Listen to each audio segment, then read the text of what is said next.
हाँ भाई जी, पूरा कंसाइनमेंट आ गया।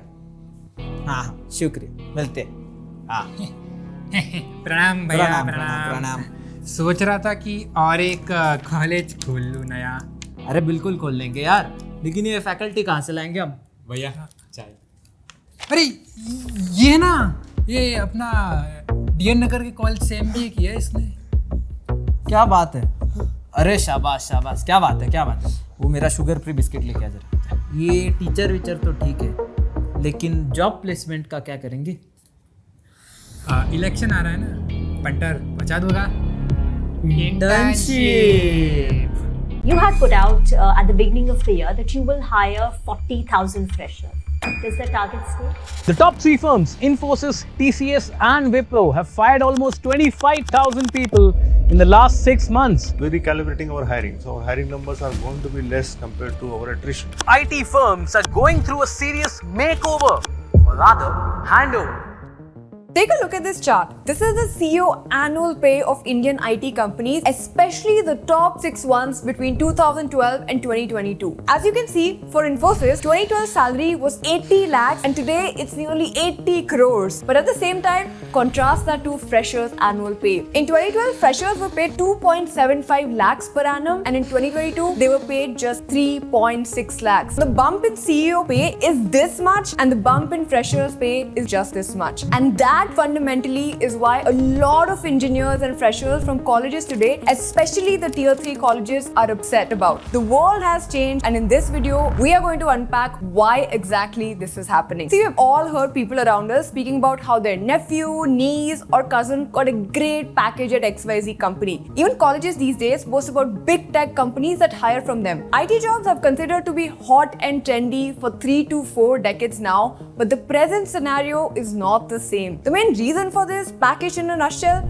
is supply and demand. Sorry, but market forces apply everywhere, including IT jobs. According to data from All India Council for Technical Education, 38% of engineering students did not get a job during campus placements in 2017. In 2018, that number rose to a staggering 58%. The data for the COVID years is not yet out, but it's probably much worse than that. You see, a fresher's pay in the IT industry has stagnated, and especially when they're writing software for a company that employs 20,000 to 30,000 people. Now, imagine the state of this student. They're spending 4 years attending classes, studying for exams, doing assignments, all with the hope that at the end of all this, maybe they land a solid package, only to realize that the annual salary is not worth the 4 years of effort they put in. See, we at AV also do video editing cohorts, and we have put in insane amount of effort to make sure whoever wants placements gets placed. In fact, in our third cohort, 90+% of people who took up placements actually got a job. And I am not lying. A lot of them are getting higher salary packages than the average starting packages at most of these IT companies. Now, I am not blowing our own trumpet. We are fully aware that this is also a function of market forces in action. But that's what it is, right? The market is brutal like that. There's a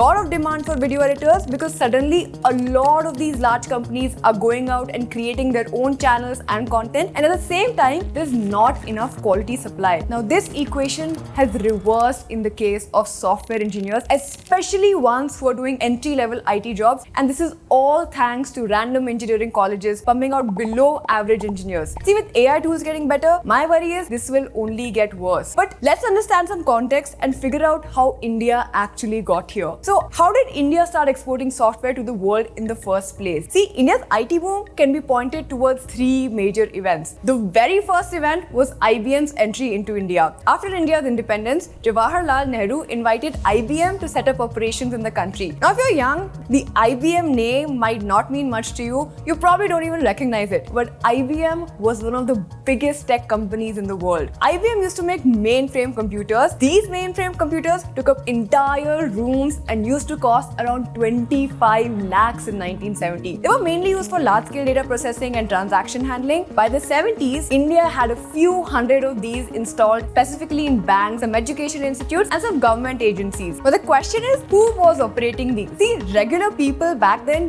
didn't know how to use these computers. The demand for this skill to operate mainframe computers had just started increasing and the supply was literally non-existent. This was the first wave of demand that IBM's computers had created for computer operators and programmers who knew common business-oriented language called COBOL. You probably don't know COBOL because it is so old. For example, see these old Times of India ads that claim that 500,000 programmers were needed in the next few years. And when there is demand for jobs, its ripple effect is that it creates a supply of educational institutes training people for these jobs. And this is especially true back then because it was not possible to self-learn computer science where nobody had computers in their hands all the time. You needed a college, you needed specialized space, and you needed special equipment that nobody else had. And that is why colleges could have this monopoly and say, well, you come over, we will teach you a skill, only we know how to do so that you can go get jobs that nobody else can get. Now, the second part of this is IBM's exit. In 1973,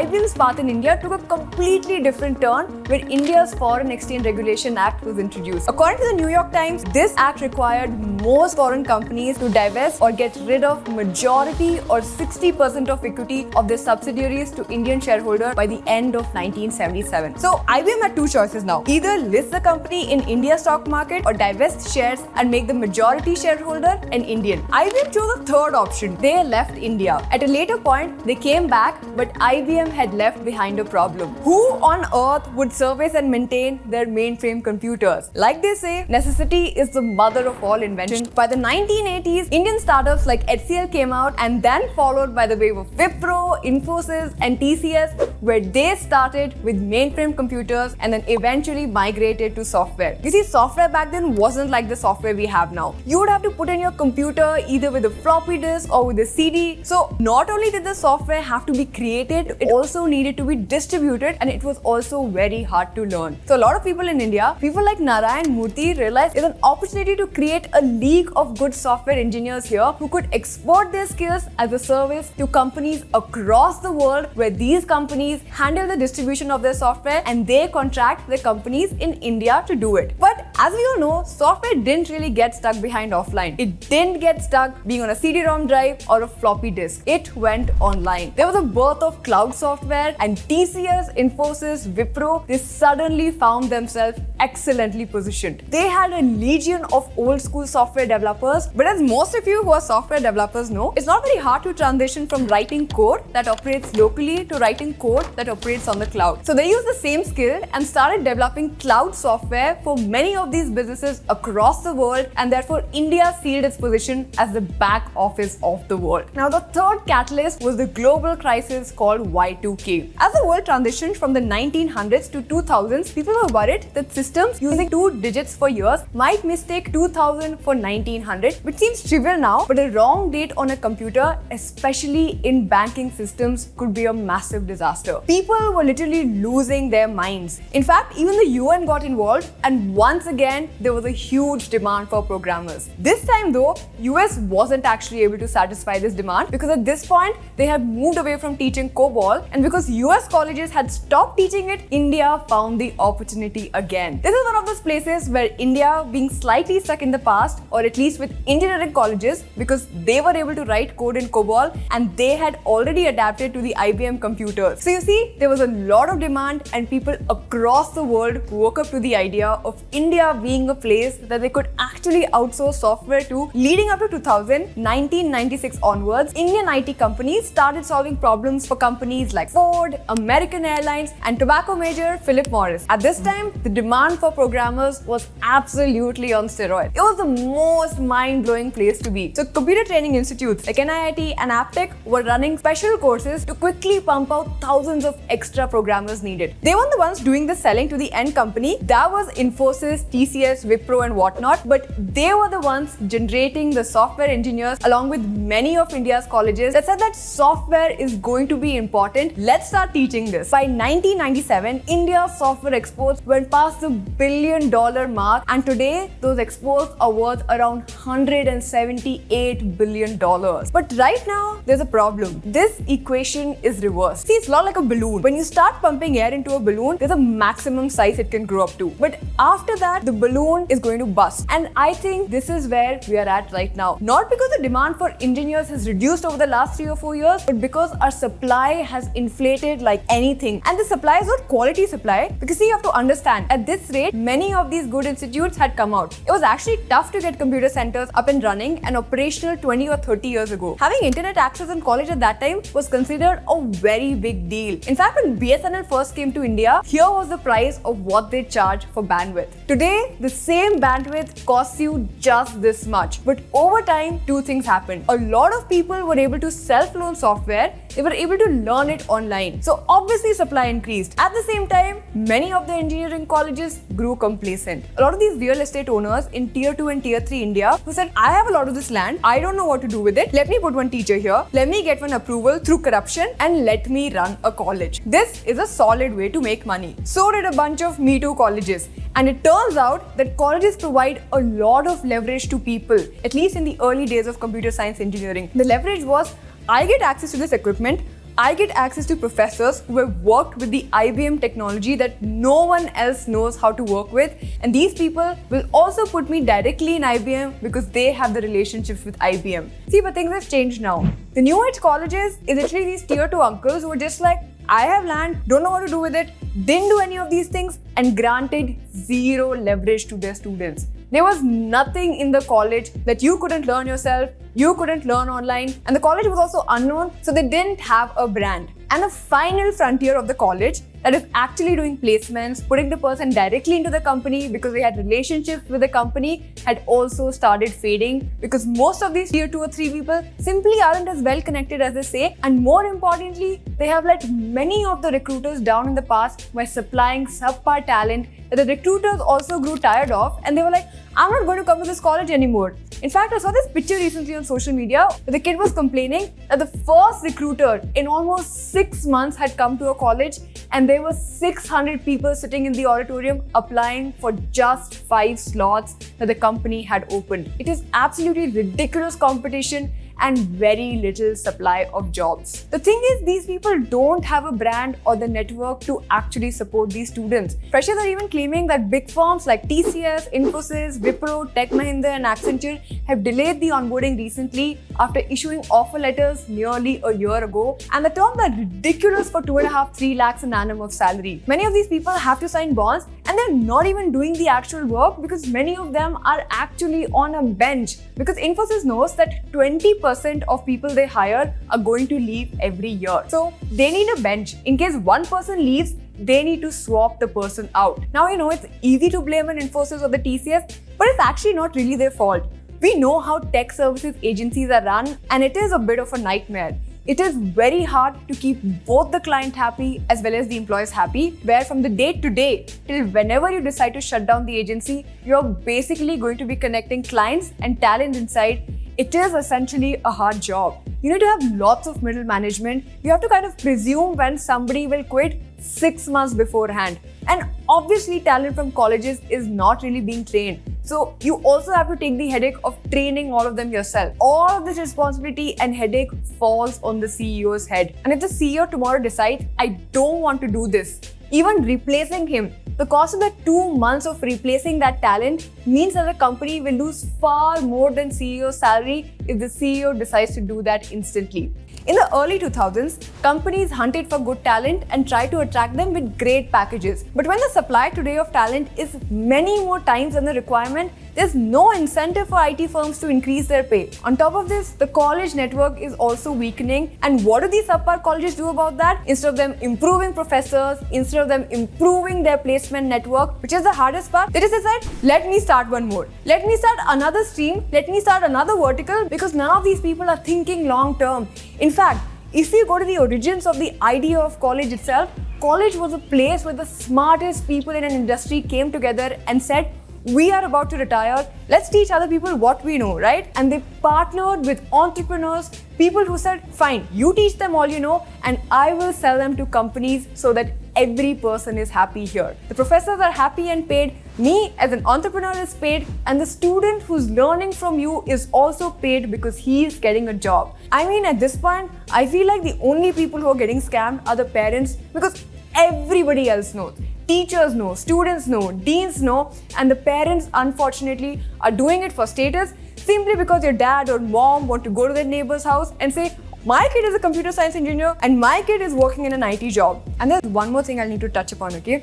See, when I say that many colleges in India are not producing high quality engineering graduates, it is actually a fact. Most people who walk away thinking we are saying, no, don't go to college at all, that is not true. These are very complex and nuanced topics. This college topic is interesting because the network, the brand, the placement, it all matters. And it's the reason the IITs are still kings in India, and having an IIT stamp on a degree actually matters. How do we know this? We have hired multiple people in the past and we speak to founders every day. So I know that almost everyone with IIT always gets hired quick. This is the truth. What I'm against is the tier 3 colleges where the quality of content is bad and they have absolutely no placement network.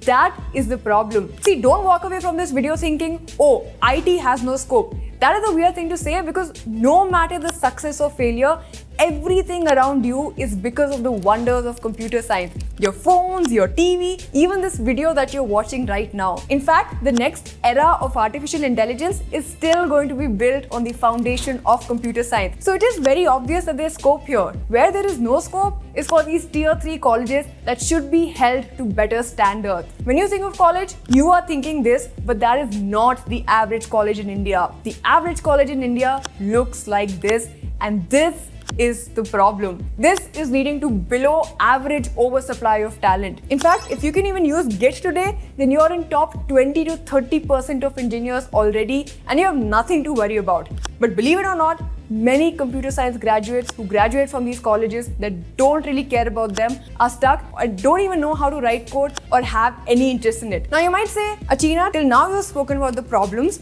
What is the solution to all of this? Because we've been struggling with this problem for years. So let me tell you your options. So there's a very interesting novel quote which says, in this world now, it is no longer about skilled versus unskilled, white collar versus blue collar. It is about leveraged versus unleveraged.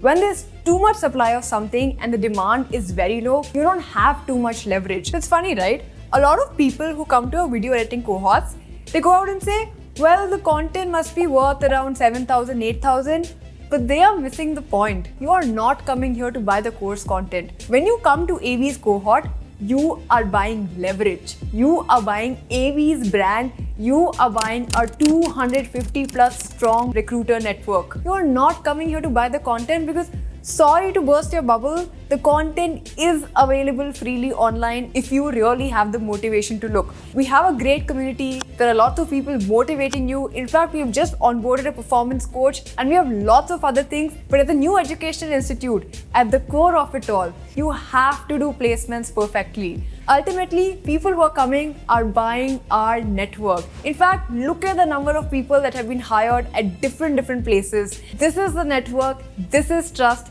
and this is essentially what you are going to a college to do. You're doing a transaction. You're saying, you give me a network, and if I get great skills, that's amazing. But you give me a network, you make sure I'm placed, so the 2 lakhs, the 3 lakhs, or 10 lakhs, or whatever I'm spending on you becomes worth it in N number of months. You have an ROI, or you have a return on investment. In my years of hiring people, I've met many people who are as capable as IITians, but they don't have the brand name. So what you're looking for is leverage. Take finance, for example. Warren Buffett had the saying, when people are fearful, be greedy. When people are greedy, be fearful. Now, what does this mean? Wherever there is a crowd, you don't make money. You have to try and be early or go do something new or go do something that is less attractive, less sexy. It might have been attractive 5 years ago and maybe nobody is looking at it now, but you will be more surprised how much money that makes. Jobs are also a free market. It's just like the share market, but from a different lens. And the way you win through this is through leverage and better planning. Either you get leverage in the thing that you're doing right now, or you buy or borrow leverage from somebody else, or enter a new field where everyone starts at the same square one and not enough people have had time to gain that leverage. That is it for today. My name is Achina Maya. Thank you for watching.